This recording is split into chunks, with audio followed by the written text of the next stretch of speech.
And hello, everybody, and welcome to another fabulous episode of the Crusaders Side Stories. I am your DM, Brad, joined today by Thor, reprising his role as Alquil once more for the sixth episode, I believe, of this particular downtime series. Thor, if you would please, assuming you remember what happened last time, uh, Yes. fill us in on what happened last time before we get started. Let's see, where did we start? Yes, we had found. I had found me and Hengar. Me and Hengar had found the body, the like a body, an explorer who was lying what looked like in snow. There was like the snow had been colored red around him. He was lying face down in it, and we walked up to check, or I walked up, or Hangar kept an eye out. Well, I walked up to check on the body, and I discovered and confirmed that it was indeed a dead body. The person was not alive, and he was a guide from the Icewind Dales, one of the people who I knew from my own profession. His name was Garrett. Yes, his name was Garrett. Um, and he came from I believe it was they said Targos. Or I believe that's what you told me. Either Targos or Terminal Lane, one of those two. Um, and he looked like he had been killed by some. I don't remember if we saw specifically they had a claw or something, or if he had been clawed up. But we saw that I could find the remaining scraps of his backpack from his backpack having been ripped off of his back by something uh, much greater and stronger. Um, but before we could investigate the body further, some crag cats appeared, and Hengar came closer to me to prepare himself ourselves for battle. However, before the crag cats attacked, I cast speak with animals to try and communicate with the animals and toss them some food to distract them, a couple of rations to both of them. And they distracted the crag cat suffice that we could grab Garrett's dead body and run off for a bit. After we had run off, we inspected the body a bit further, and we discovered that he was holding a piece of parchment where he had seemingly frantically been writing in his last moments. And he told the story of how he had been guiding some adventurers up this mountain. They had been attacked by something which he couldn't quite see in the snow, but thought it might have been a yeti. He basically cursed the whole thing that he had agreed to this job, and asked that his body and his last belongings be brought back to his home. Um, for a proper burial. We, of course, didn't have the ability to carry his body with us for the remainder of the hike, so we quickly dug a pit for to bury him in, just so like a rudimentary burial for now. If I can remember and find remember where it is and find the pit on the way back, I will bring his body back. But we left a stake, his bow, I think, as like a marking point. Then we made our way back to where we had seen the crag cats, because that was the only place we could see that really was scalable, or the easiest scalable place in the mountain. The crag cat seems to have left, so we continued our climb. And during our climb, we came across a cavern, uh, which because it was starting to get dark, and we needed to find a place to like rest. So we found a cavern and we started exploring it, finding within it two yetis, one large one and one small one, like a child. And the child was kicking around like a smaller humanoid being. Which was whimpering, and so to rescue the humanoid, me and Hengar leapt into battle, and we disposed of the two yetis. We then we then talked to the humanoids, which turned out to be a halfling. Uh, Ipao? No, Sepao. Paraloo. Sepao? Hmm? Paraloo. Parallel. Okay, I don't know. Oh wait, no. This is these notes were from something else. Yes, Parallel. Parallel. And they told us that they had been with an adventuring group which consisted of a Goliath, a Tiefling, and themselves. The Goliath being named McKingle, and they had come up to the mountain in search of some legendary Goliath warrior that McKingle was wanting to challenge. They didn't really know what the Tiefling had come along for, but Parallel had come because they had been a friend of McKingle. Then they had hired Garrett and uh, come up to this mountain, but they had been ambushed by the Yeti, and they were free of the Yetis. Apparently, Peril told us. McKingle had tried to fight the Yeti, but had been quickly disposed of. Garrett and the Tiefling both ran off, and the Peril was captured by the Yeti. Uh, After Perlu had told us it was free Yetis, we told Perlu to like stick around and we'll make sure that the cave is safe. Walked around the cave some more to make sure there was no other Yeti around here. On the way, we found a trophy room filled with a bunch of decapitated heads just stuck into like walls. Amongst them, we saw a very fresh Goliath head, probably McKingle's.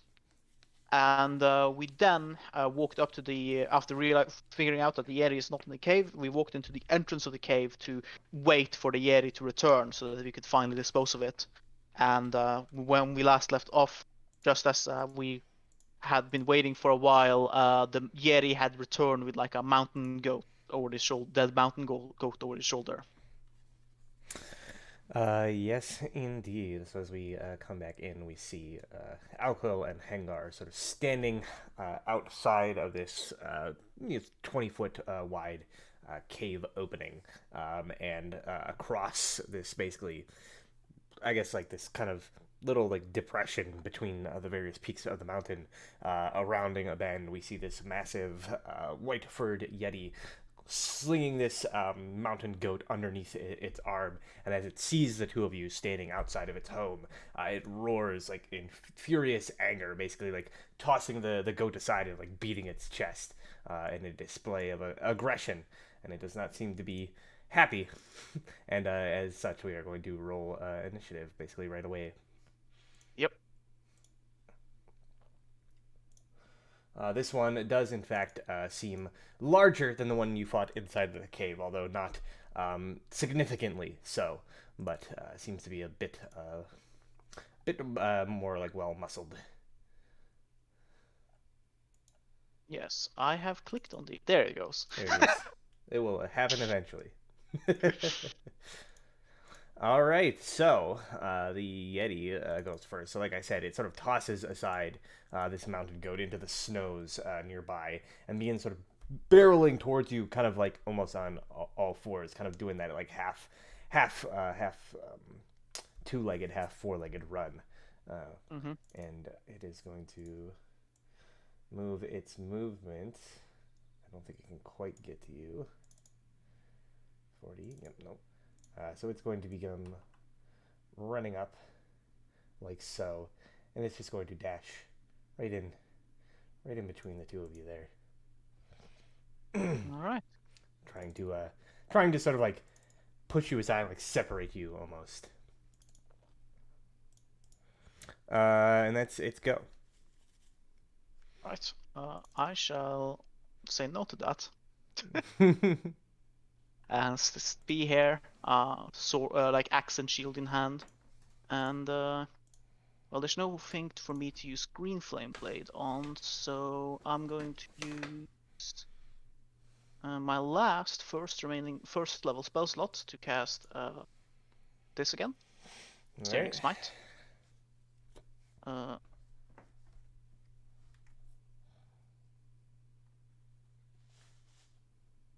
then we shall use Halgrim's Fury. As you swing out with your axe, the yeti sort of like catches your arm and almost like pulls it aside, um, causing your attack All to right. go wide. That was the first attack, Mm-hmm. and the second attack. This time, however, as you sort of spin around from being flung, you cut up across the yeti and deal 11 slashing and 6 fire. Yes, and then they have to. I believe it's. That's on the start of it. It's basically like they're on fire, and then at the start of the Yes, turn, that is it. they make a save to see if they continue to burn or whatever. All right. Yeah, Constitution save. Then. Hangar. He's going to make his 3 attacks with his battle axe, hitting 2 of them, wildly missing on the second one. uh, for 15 and 14. Not bad. 29 points of damage to the creature, which is still standing. Um, and then it is its turn. Yes, I The first, believe it does the con it's going to save do a con on. save. Yep. Yeah, at the start of its turn. Which it fails, so it takes what, another d6 or whatever. Yep.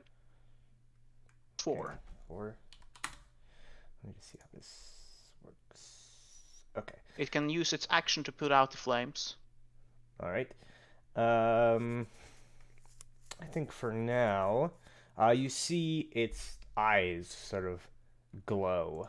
This bluish white color, but both you and Hengar are immune to the chilling gaze for now, so that has no effect.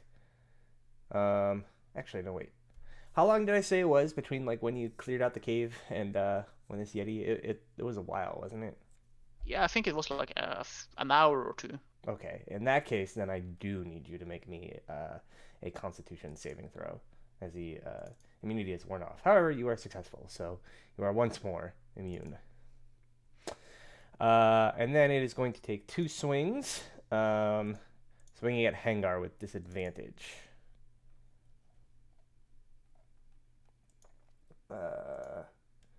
So the first one will miss, but the second one does hit, dealing 5 slashing and 6 cold.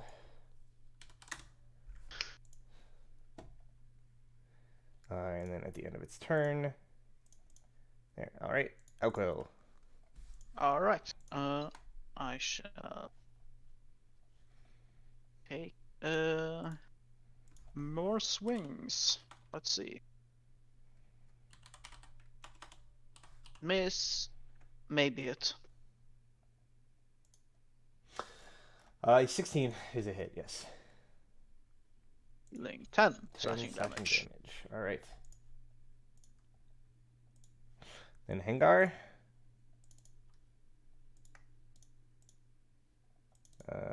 Yep, those all hit. And we'll probably. Oh, yeah. Yep. Probably finish it off.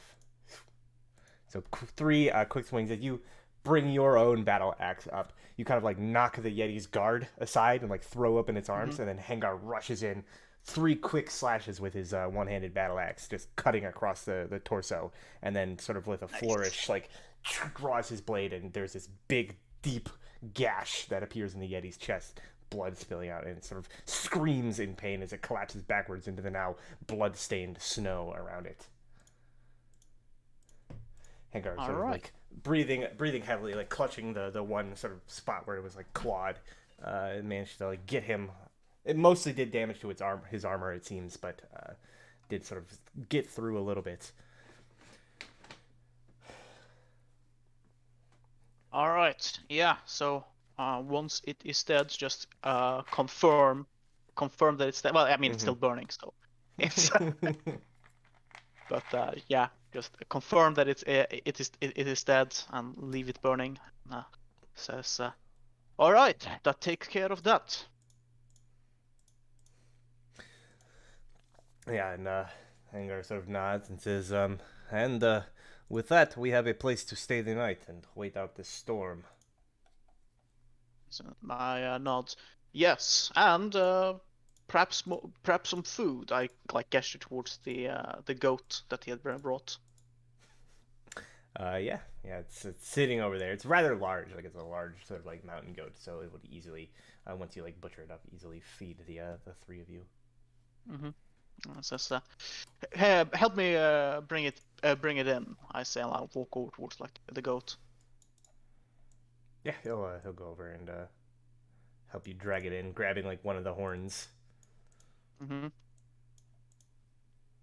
Yep. You drag it And back into the start cave. drag it into the As cavern. you like return to the cavern, you see Perilou's still there, just sort of like curled up, kind of like shivering. You see she's like scrounged some like equipment basically from the busted up dog sled that was piled in the corner. Some like mismatched, really like dirty, bloody winter clothes have been sort of like assembled, and she sees you like dragging back this goat, and she says, "Is it dead?" I know. Yes. You need not fear any more from the Yeris in this cave. They have been disposed of. She sort of nods. Says, I guess with that, then at least Kingo will be able to rest easy. We must, we must put him to rest. Where is his? I don't know where his body is, but there is no easy way to say this, but I know where part of him is. I say his head, if nothing else.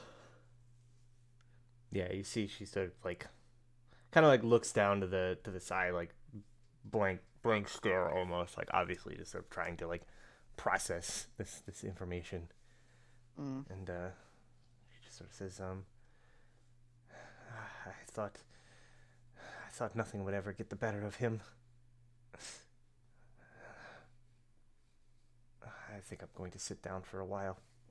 She sort of slumps against yes. the cave wall, kind of like quietly, like sobbing to herself. Take your time. We'll get some food, a fire and some food ready. Yeah, so Yeah. I assume you begin the process of sort of setting up a little camp here. Yep. And try and like skin this beast a little, or Sure. the goat for a bit. Make a survival check. Let's see how easily you're able to do it. Ah, Okay. I no. mean, you don't fail. Like you don't fail. It's Yeah. just it takes a while. It takes a lot Yeah. longer than you would expect. Um, um, so you're doing it kind of like into the Oh like yeah, I'm doing a disadvantage as well because I'm exhausted. yeah. Um, so yeah, you're kind of like it actually takes a while. In fact, probably like in order to like finish the work of like cutting it up and butchering it and all that kind of stuff and getting it ready, probably actually like pushes like past when uh the halfling goes to sleep, and like it's like in the first sort of Hmm. like watch part of the night by the time you finish. Yeah. You now basically have, well, we'll say like several sort of like temporary day rations essentially, right? It's only gonna last so long, Yep. but you have enough to feed you and these other two for the next couple of days. Um, but yeah, so you head to sleep here in the cave, and at this point, nothing like further seems to come to like interrupt you or disrupt the night's rest. So you are able to successfully complete your long rest in this cave. All right. As a Sanglar, and the halfling as well, sort of recovers. She doesn't sleep very well that night, all things considered, but is able to rest enough to recover some of her exhaustion. She's still at 2 levels of exhaustion, so still like disadvantage on ability checks and half movement speed. So she's going to be very like slow, basically, to follow after. And At this point, yeah, you can see basically like as you're all waking up, um, she kind of like is grasped like first thing in the morning. She like grasps this sort of like medallion around her neck, like kneeling down and kind of like just muttering underneath her breath. Hmm. So I'm not going to interrupt her prayers. Um, I'm gonna go into the like the trophy room of the cavern. I'm Mm-hmm. gonna try and see if I can find McKingle's head. again. you can still see it. It's sort of like in that niche, like kind of like almost like frozen. It's kind of got that like it's been decapitated and like the actual face is like just kind of like covered in ice, like frozen in Mm, this grisly kind of like scream almost. yeah. Um. So can I get it out of the niche, or is it been like completely Do I need to like hack it out? No, it's just like sitting in there. It's just like the head itself is like frozen solid, but it's not like frozen into the niche or anything like that. All right, I'll try. I'll get it out and like find something to like cover it up with. Sure, yeah, I'm sure you can find like amidst some of the like rubble in the cave, there's probably like a cloak or something that you can like just wrap it up Yeah, in. just wrap the head up and yeah, and then I'll head back to Perilou. Right, yeah, you as you're returning, it seems she has finished her prayers or whatever, and yeah, she kind of like stands up, like brushing herself off again, still like shivering, like obviously like weakened and tired.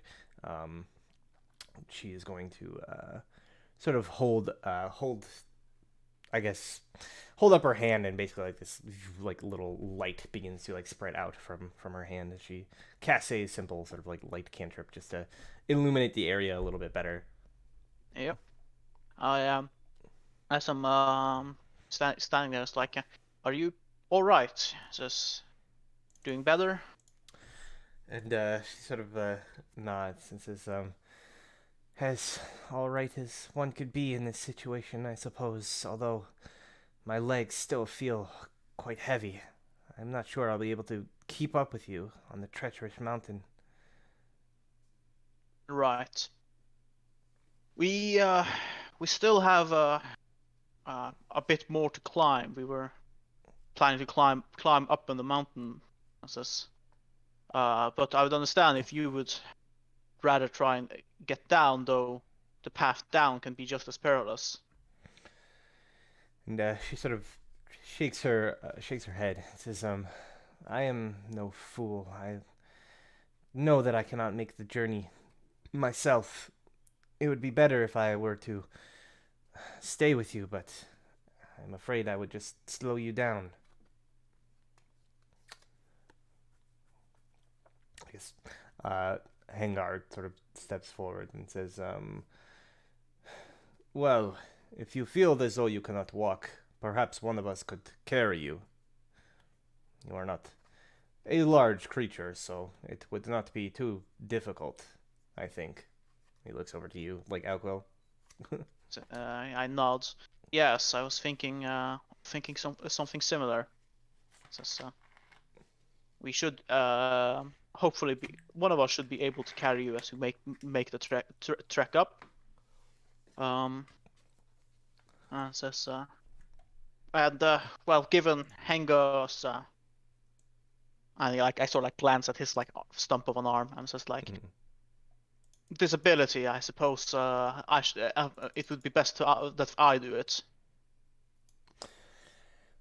Yeah, and she sort of like nods and says, like, were this a different situation, I would be entirely embarrassed by the prospect of being carried around by somebody, but I know when that sometimes you just have to bite the bullet and let your pride slip a little bit. Hmm. Nod. Pride is often what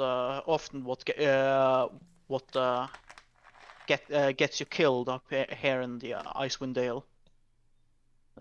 It is a good thing to have, but it's also not smart to be wholly begotten to it.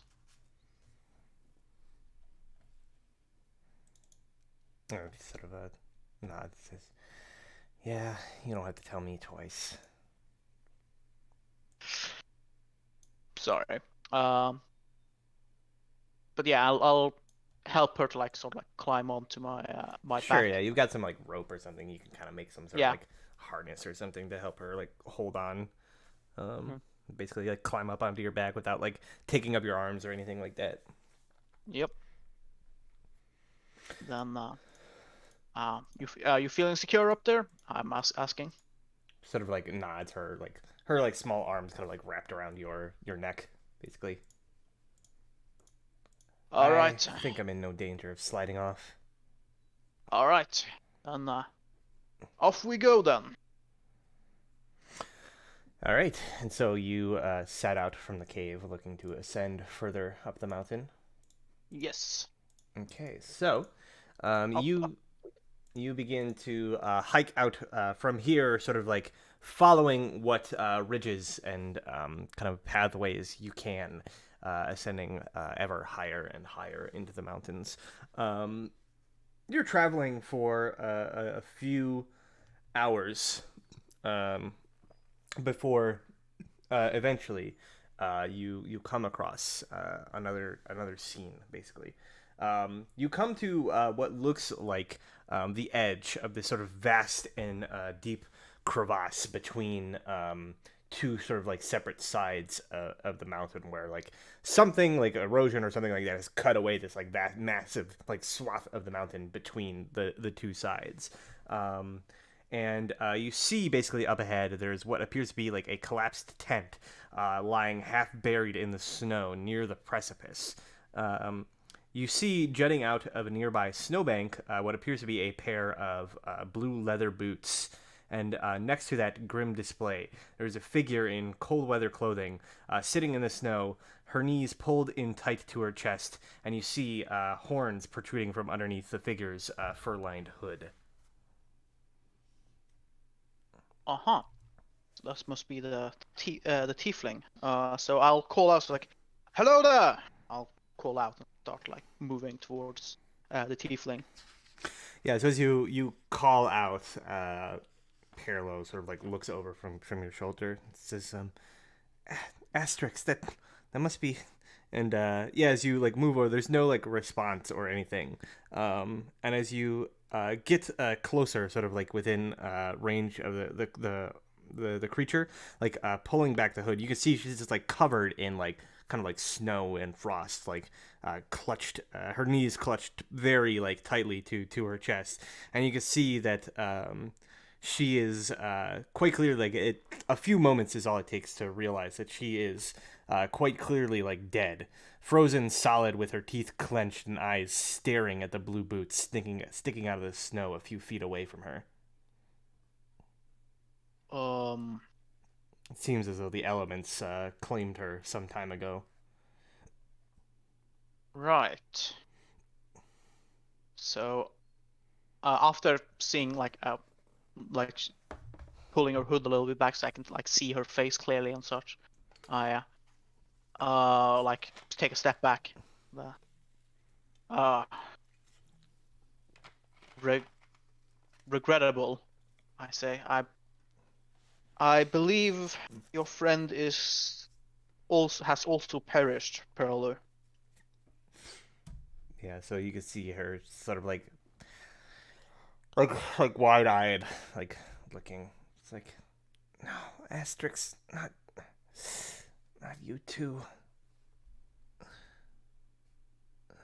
And I look from the tiefling and like to over towards like the boots that she's staring at. And it's like, Mm-hmm. why is she? It's just like she's just sitting out down here. Just it's almost like she's made no attempts to. And I walk over towards like the boots. Can I pull them out of the snow? Yeah, I mean, you can spend some time basically doing so. As you pull them out of the snow, you can see that they're still like attached basically to a body. You pull out basically what appears to be a the body of a dwarf. Hmm. That it has been here for like a while. You could tell just like looking at it, like buried in the snow here. And the dwarf's corpse is completely headless. Okay, it's a dwarven corpse, Mm-hmm. and it is complete. Okay. Uh, so I pull out this dwarf. First off, I'm just gonna use this divine sense. Why not? Sure, Yeah, there's you don't we're not detect gonna. You don't detect any undead. You could see that the dwarf, like on its back as you pull it out of the snow, has like Mhm. what appears to be like a miner's like pickaxe, basically like strung across its back. And you see it has like a wineskin, basically like a few like possessions, but other than that, not much on it. Okay, so no identifiers. And he's just missing his head. Yeah, it's just gone. Okay, if I like, It looks. I mean, it looks like there's like a wound basically like, where like on the neck where it was like severed off or something like that. hmm, right. This could be the work of the Yeti, you say, like looking at the head. But just to make sure, I'll like dig a little bit more on in the pile that he was on and make sure that there's no like other head or like anything. Yeah, I mean, you don't find any signs of it anywhere nearby. I like take a sigh and it's like, I hope, pray that this wasn't the dwarf that I came here looking for. Though I doubt it, considering he's only carrying an pickaxe and not an actual full axe. Um, I look towards like the tent. It's just Mm-hmm. like perhaps the tent will reveal some information of what happened here. And I shall walk into the tent and have a look around, or like dig the tent out. You said it Yeah, was it's like half buried. half buried in the snow, so you have to like dig it out. And as you do, you can see that it's pretty like tattered and like worn by the elements. Like it's been like set up here for quite some time. And inside, you can see it's been basically just like filled with like drifts of snow that have like blown in through the openings and whatnot. Mm, As far as you can tell, like there's not really like much here. Like some basic like camping supplies, essentially. A lot of it sort of like useless, basically rendered useless by the exposure to the elements for so long. Um, mm. and you don't find any signs of like supplies or anything like that, like food, water, that kind of thing. It's all just gone. Um, it seems as though this tent has been here for like a long time.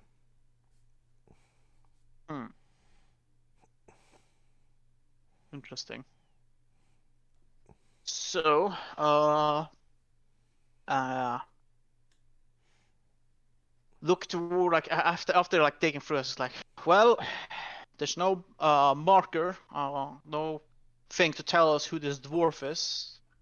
Any idea? I like look towards like tiefling, like it's like, do you know why there was a tent here? Right, she could have made an attempt to survive, but just from looking at her, because like she's just sitting in the snow, right? Like curled up in like her knees curled up, or like Yeah, so she's like sitting in the snow, teeth clenched, like knees curled up, and her expression is that of just sort of this like empty stare at the pair of boots that were just like sitting there in the snow. right. You, So it's like she's just given up, right? it does seem that way. Yeah, like she saw this sight and just basically just gave up hope. So I say, like, as I look at like the tiefling, it's just like, any idea why your friend, why Asterix, uh, you said you didn't know why she came up to this mountain, right? Yeah, she sort of shakes her head and says, I don't know why she agreed to accompany us, or what she was searching for. Hmm. I look to the dwarf.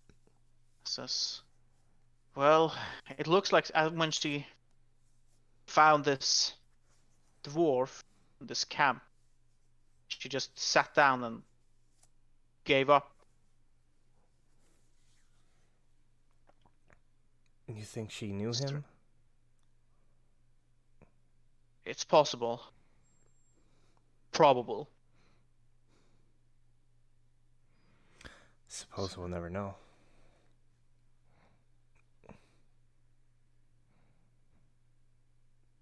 Nope, I don't have any.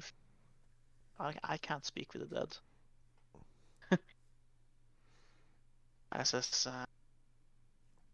Though I suppose he won't.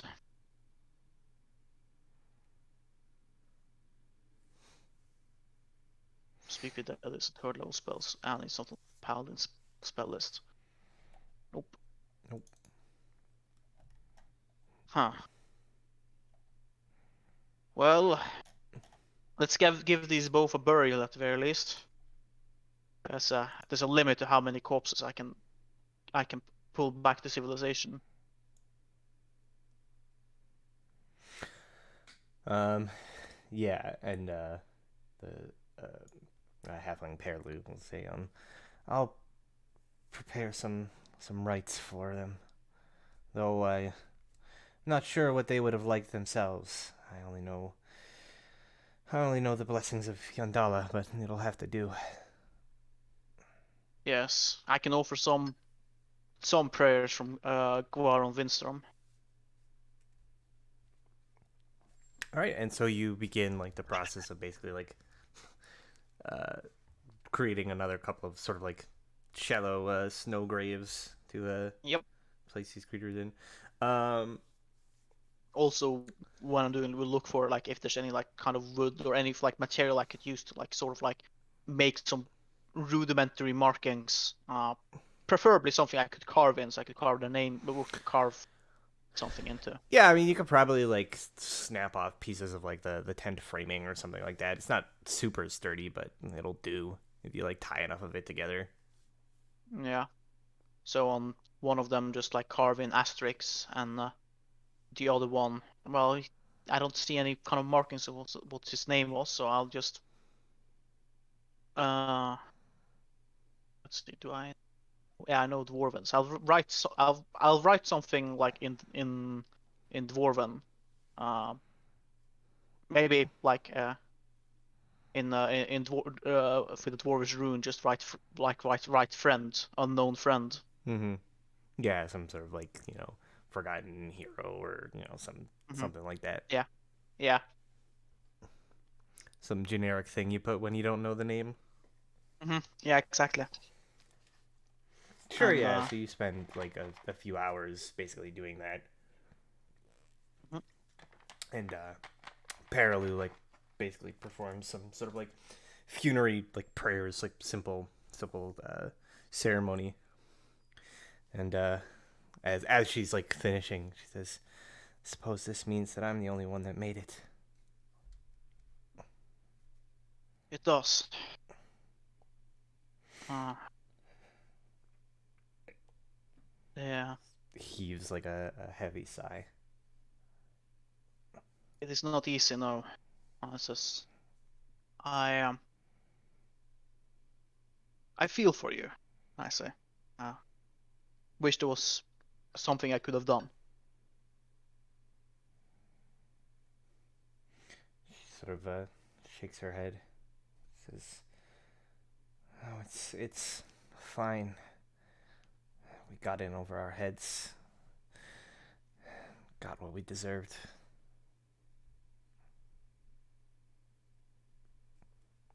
That is one way to look at it. A grim one, but that is often the case here, up in the frozen north. So we'll look around. We're not on the top yet, right? Not quite. Like there's a little bit of ways to go, but you see basically like the way that would like continue sort of more towards like the peak, kind of around to the other side, is like basically on the other side of this like crevice. And you don't see any like obvious way to like get across, short of like trying to like jump it or like climb Hmm. down and then climb back up the other side. How far of a jump is it? Um, it's pretty like it's basically like the extent like of your what's your like strength. My strength is 16. Yeah, so it's probably like maybe like 20 or so feet. Like you could push yourself to like to make it, but it would be quite the gap to clear. Mm. Mm, yeah. So I look at Henga and Sasaka. Well, assuming this dwarf was not Bilrug Flamebeard, I'm still short a giant slayer, I say. There might be something on the other side. I know Gueron gave me the vision of this mountain, and I would believe that I would find something here. So I'm going to traverse over. I says. Unfortunately, I can't take either of you either of you with me, short of leaping the distance. Says if if you wait here, I'll look over the other side. Like, how big is it? Like, if I were to go over there and like try and like have a look over the other side, how long would that take me? Do you think, or would I Uh, think? Look at this. it's hard to tell because it basically kind of like disappears like out of sight, right? Like it seems to like continue on along the side of this mountain for like a while. It's basically like another kind of like side of the mountain almost. Yeah, So I mean, it could you could run into a dead end within like a couple of hours. You could be able to loop like all the way around the mountain. Like it's hard to say. yeah. So it's just like so I'm thinking of continuing by crossing over. I have magical means of doing so by myself, uh, risk free. But I can't, as I said, I can't bring either of you with me without you jumping it. I say. He sort of like Hangar kind of like walks up to the edge, just like looking down at this like precipitous drop and like Mm. across, and he says, "Yeah, I do not think that I could make this leap without well a stroke of luck, I suppose." Yes, I don't want you to risk it. So you can either wait here for me to return. I'll have a look around, or you could you can climb back the mountain. Say. So I will return after I have a look around. Though I dare not say how long it would take me. Um, yeah. So Hangar sort of like nods and says, "Well, I said that I would see this journey through with you, so." If it means waiting for some time, then I shall wait, but if you are not back within, well, a reasonable amount of time, then I will be forced to assume that you have uh, met your fate.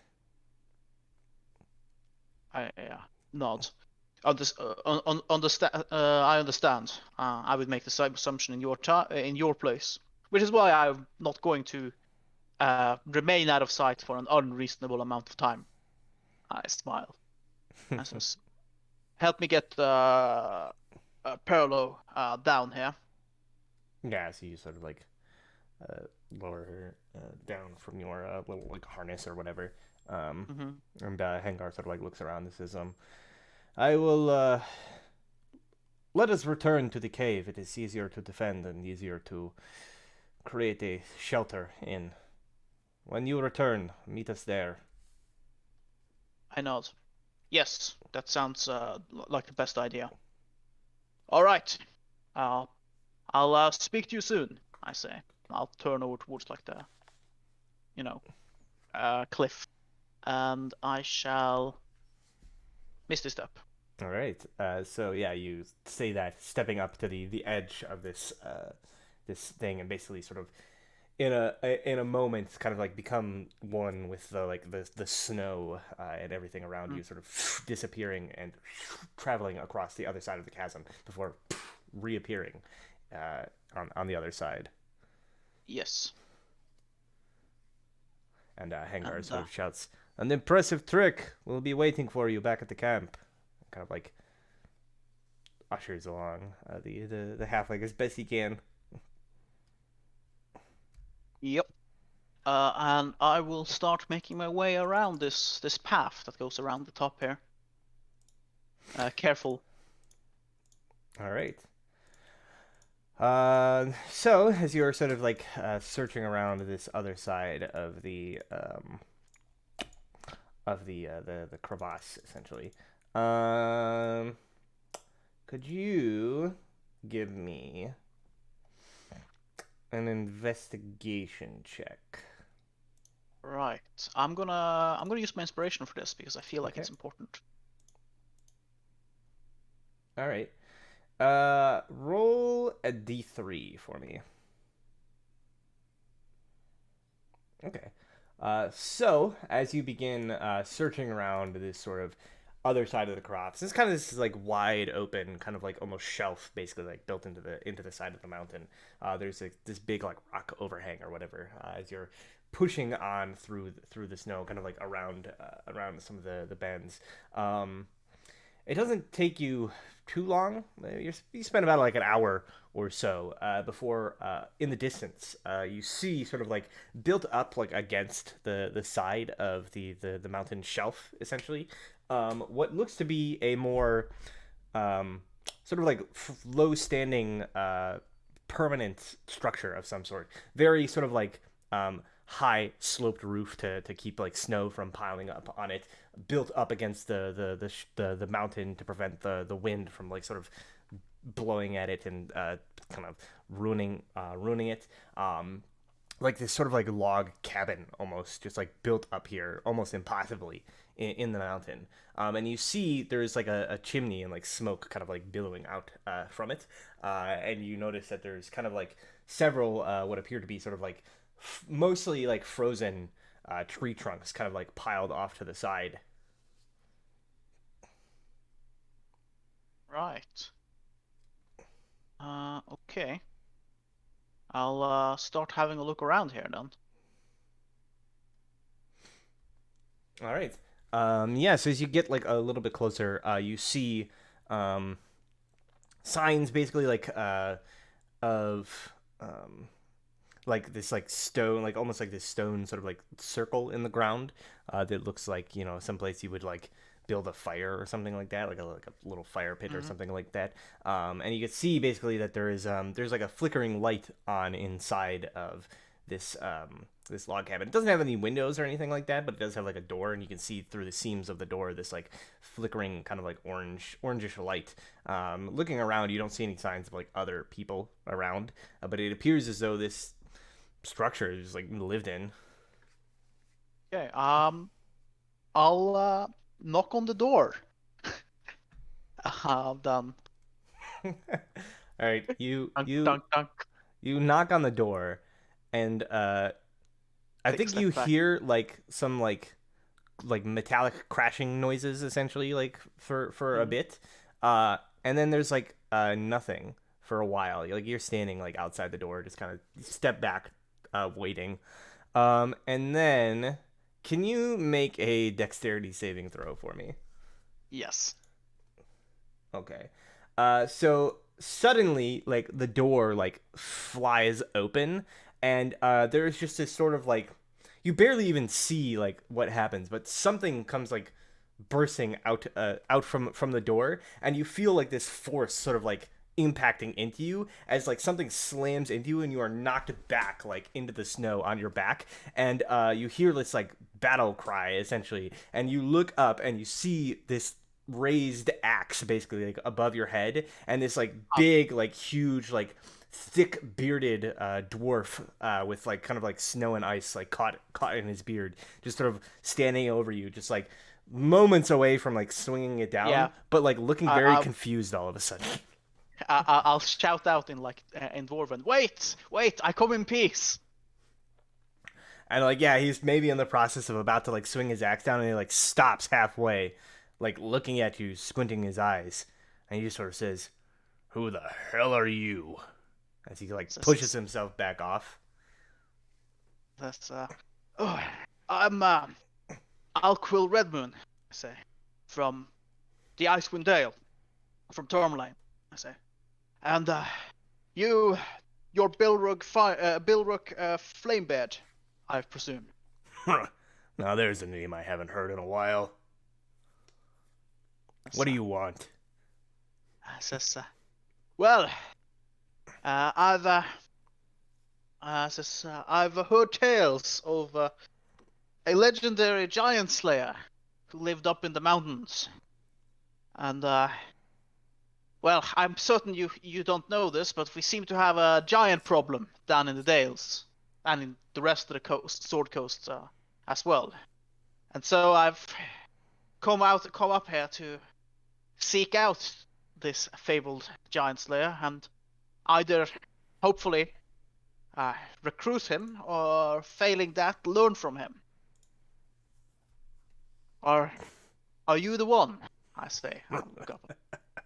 You climbed up this god-forsaken mountain just to find little old me and try to drag me out of retirement? Puh, you wasted your time. My adventuring days are long, long past me. He says, and I have no interest of teaching someone. I don't have the Says, patience for it. says, right. You might not. But I assure you, I most certainly do. I like sort of like get up at this point. I asked Gweren Windstrom for guidance on how to deal with the giants, and he showed me a vision of you. Says, so I believe it my destiny to come here and learn from you. Says, provide assuming that I couldn't be able to convince you to come back down to fight the giant yourself. But I understand if you're. I sort of like look at you and like he looks like an old dwarf, right? Yeah, he's like pretty like grizzled and old, like graying hairs in his Yes. beard. And I understand that.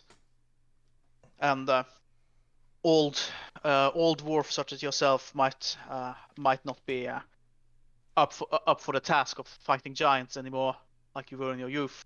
Says, Well, you could tell, like even in his age. I mean, he's wearing like pretty heavy like clothing, although not as heavy as like you would expect, right? It's not as heavy. Like mm, for you, you don't have you're similar. Like you don't have to wear like super heavy clothing, obviously, because you have your yeah, like innate resistances. But yeah, like you would expect him to be wearing like far more clothing, especially this high up in the mountain, to like mm, resist the elements. But he seems to be maybe like acclimated to it somewhat almost, so he's not wearing yeah, like much in the way of clothing, and like he is like just fucking ripped. Like his arms are like huge yeah, compared to like what you would expect.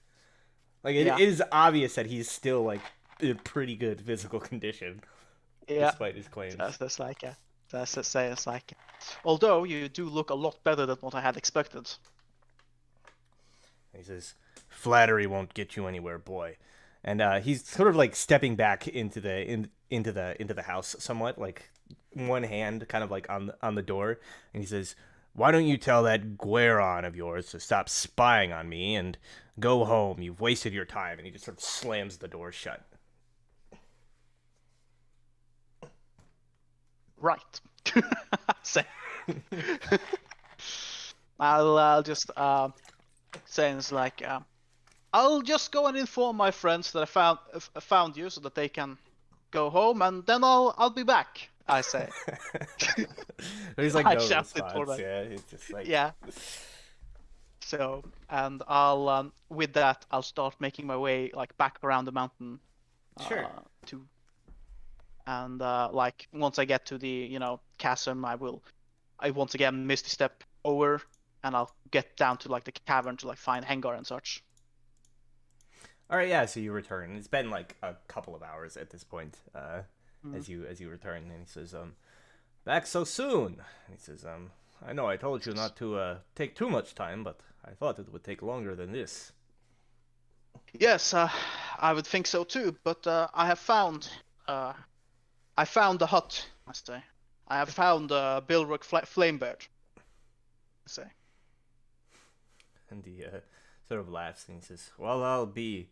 It turns out that the legend was true after all. And here I thought we were climbing this mountain for nothing." yes. Funny how all that turned out. He says, of course, he's not in a very hospitable mood. Says, told me to go home and basically shove it. Says, um, though I'm not going to give up that easily. Hangar sort of like laughs and he says, I had to expect as much. A person doesn't go to live alone up on the peaks of the highest, most dangerous mountain in all of the Icewind Dale to be bothered at every turn. Indeed. So, and I imagine it will take quite a while to convince him otherwise. So I'm going to have to probably stay here for a while. He says, I return mostly to inform you that that I found Bilrook, and yeah, I says I'm going to be staying up here to try and convince him to either come down to the Dales so that he can help uh, protect it and fight against the giants, or failing that, if he could teach me his methods, how he has been so successful in and garnering his reputation.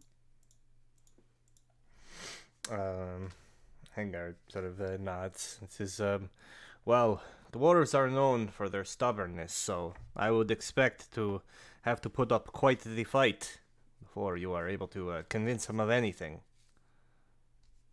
He says, Indeed, expect no less. and he sort of like looks to Perlo, kind of back to you, and he says, in that case, he says, there is no point in us waiting out here for you to finally convince this mad old dwarf to teach you what it is that he knows. I will see her to the nearest town and wait there should you have need of my assistance again. Of course, I says. And when you go, I say, like, I'll fish out from the backpack like the wrapped head of McKingle that I took earlier, like that wrapped out in like a cloak. It's just like, this will require a proper burial, and it's easy enough to bring back down. And he sort of nods. Perlo sort of like looking at the bag basically. Uh, Mm, he says, "Right. Um, well, it's been good knowing you, I suppose. Best of luck with convincing this dwarf or whatever it is you're doing." thank you, and best of luck to you in all of and you, in your future as well. She says, "Yeah, I think I'm going to. I think adventuring is not the life for me. Perhaps I'll establish a shrine or temple somewhere." Sounds like an honorable goal. I'm sure your companions would uh, approve of such an action.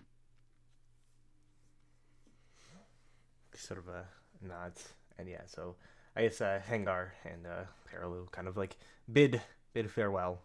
Um, Yep. Begin to make their way down the mountain. So, Yep. Alquil, um, Yes.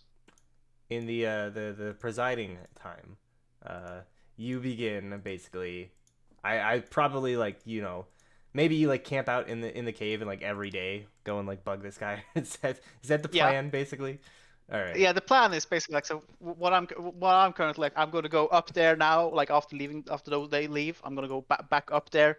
You know, Misty step over, and like basically just camp outside of his like bag. Like, not Mm-hmm. saying anything, but like, I just sat down and like camp in front of his hut until he either comes out, or it grows so dark that I have to like actually go back to the cave. Mm-hmm. Yeah. So I think how many days of supplies do you have with you? A lot, How right? many You days? you got a Yeah, lot. a lot. Yeah. I took like, I got the temporary rations that you gave me. Mm-hmm. I had 16 rations left. Of course, half of those, or like some of those, I would give back to Hangar, so that Mm-hmm. he has enough for the trip back down. Let's see how many. Like, it took us a day, 2 days to climb up. So, and then like travels. I give him 8 rations since there's two of them. I'll give him 8 of those rations then. Sure.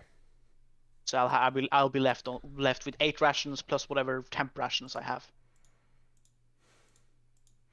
Yeah, so you begin to sort of like camp out basically. Maybe even like the first day is just doing that thing where like you're around but not actually like talking, or you're just like talking at him basically.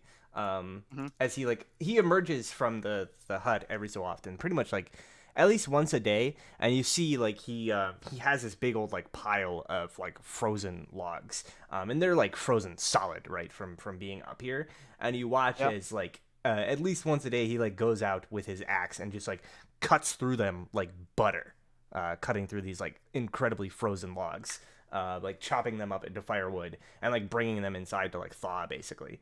Um, Hmm. uh, and yeah, you know, you're trying to like talk to him while he's doing this, and he's just doing his best to just ignore you. You know, continuing to just tell you to like shove it, essentially. You know, sod Yep. off and whatnot. Can you make a persuasion check, basically, as you're kind of like continuing to pester him and hound him? Okay. I should have kept my inspiration for this. Uh, so roll. I don't know what I'd say. I guess roll 2d4. Okay. Six. So there's basically like this montage essentially where this Mhm. is going on, where you're like, you know, trying to convince him, and yeah, every day, you know, sun up, sundown, etc., etc., etc., just trying to convince him before returning to the cave.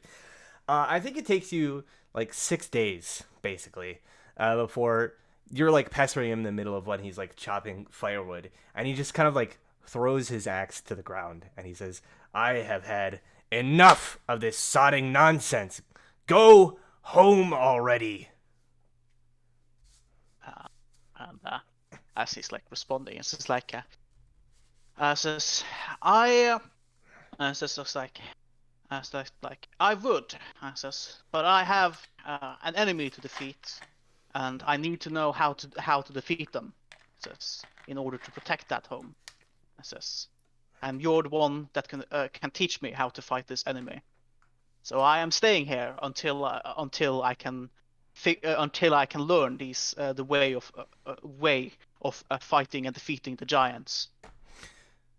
And what makes you think that you have what it takes, huh? What if I teach you what I know and you're not even capable of making use of it? Well, I would have wasted my time and you'll end up dead somewhere. What then? Says, well, says in that result, I believe my lingering regret and anger will cause me to rise back from the dead to fight on. Says. Besides, it's not like you would know if I've failed or not. You are a damn crazy fool. I've seen a lot of crazy fools in my day, but you might well be the craziest. I'll take that as a compliment. And you see he's sort of just like rubbing his face, and he's just like, you know, the annoyance that you're causing me is beginning to outweigh my distaste for, well, communication, I suppose you could say. He says, you know what? Why don't we make a deal? All right. And he says, I'll teach you what I know. Maybe you're capable of using it, maybe you're not. But you have to prove that you're not just some city slicker nobody. There's a place on Hmm? the, and he just says, it's on the northwestern slope of the mountain. Well, a little ways past the base. It says, there's an ancient place. It's been here for some time. I came across it in my journeys once. He says, there's a hill or something. Uh, and these strange formations around it. Like 7 massive thrones. And they say it is the resting place of ancient dead frost giants. The Jarl's Moot, they call it. Rumor has it there's a treasure buried underneath it. And only those worthy in the eyes of the Jarl of Jarls can claim it. Bring me All that right. treasure, and I'll teach you what I know. I nod. Very well, Bilric Flamebird. Says, then I shall do that. The northwestern slope of the base. Let's see, northwestern slope of the mountain. It was just past the base. It is 7 massive thrones. Okay, resting place of Jedi. I think I caught all of that. It says like, very well, Bilric Flamebeard. He says, I shall find this Jarl's Moot. I shall find this treasure, and I shall bring it back up here to you. Yes. If you do not hear from me within, well, a reasonable amount of time, then you can presume that both that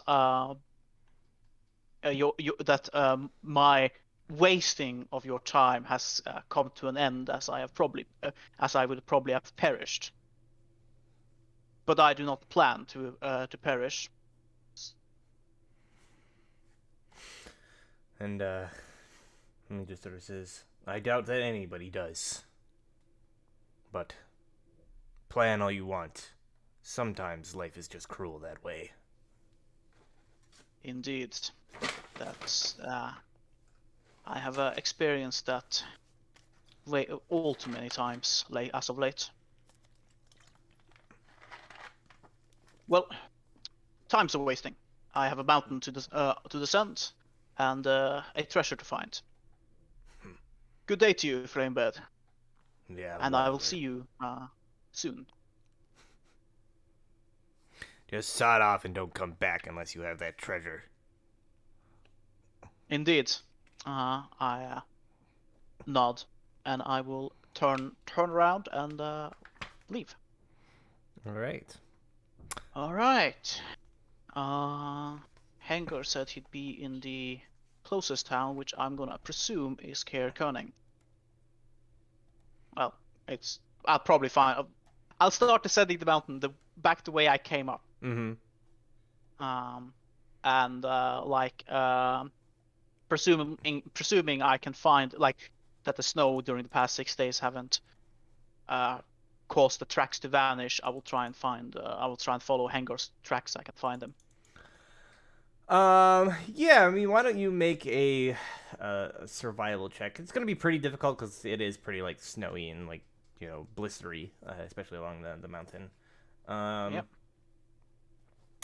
yeah, so I think by the time you like get back down to the base of the mountain, because that takes some time too. By the time you Yeah. get back down there, there's really not much of like a sign of where he might have gone. Um, Yep. let's say he didn't really have any way to like transport the sled, so I think the sled is like still there, Ah. where you left it. Uh, All right. some of I'll the use the find. supplies have been like taken from it, right? To Yeah. uh, I will use find steed. Like I would presume if I had enough time to prepare between this and Bilric, but between Bilric telling me to sort off and me mm-hmm. coming to the bottom of the mountain, I would have prepared find steed, and I'll Yeah, cast find steed. yeah. You do that, summoning once more Yes. your elk mount Windstrider. Yeah. He said the closest town. So from Mm-hmm. our current position, would Tourmaline be the closest, or would it be one of these two? Uh, Judging by like where you guys began your ascent, which is kind of like here-ish, the closest would probably be Kirkonig. All right. Well, given that he said the closest one, uh, and that he is pretty familiar with Icewind Dale, perhaps even more so than I do, um, I'm going to presume he went for Caer Cunning, and I will use the sled to go there. All right. So you begin to make your way, riding the sled, carried by Windstrider, towards Mm-hmm. Caer Konig, to the east. Um, Mm-hmm. and yeah, I think basically as you're sort of like arriving at the outskirts of the town, that that is where we shall call things for today. All right. Uh, Another adventure. Is that So yeah, next time we will see what lies would await you in Kaer Konig, and perhaps yep. continue on with this new adventure to prove yourself worthy to the ancient giant slayer. Yes.